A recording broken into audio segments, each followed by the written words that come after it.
Oo, pa-color ko kayo para actually, nakabala ko na naaga. Pa-color din ko buhok. Para ma-attract ko sa iba. Oo, syempre. Yun ang mali mo, ha? O, ano naman? Kasi hindi talaga. May pag-asa ngayon. Pero, grabe. Isa sa mga buutan kayo na tawag yun na kung nakaila sa...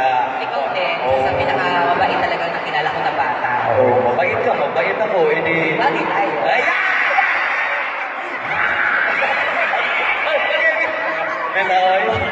Pero Donita, kabalo ka ato mga kababayan mga OFW, tama ito nga mag-save sila. Okay, tinuod siya na. Oo. Kasi actually, ang pag-inbox at ang pag-iipon ay isa sa mga bagay na talagang dapat natin gawin. Kasi kung in case of emergency, ano nga mangyari, pag may ipon ka, walang problema. Tama. Pag nag-ipon ka, gusto mong negosyo, pwede rin. Diba? Oo. Kaya yung mga kababayan po natin, yung may mga kamag-anak, asawa, anak, kapatid sa ibang bansa, nakuha po natin sayangin ng kanilang mga pera, no?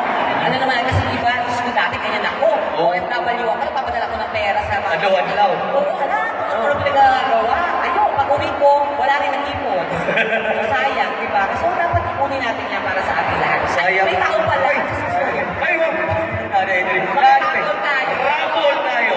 Maghatag ng daghang kay pa-premyo o 5 ka umbrella gikan sa PDO and 1,000 pesos cash gikan sa OWA.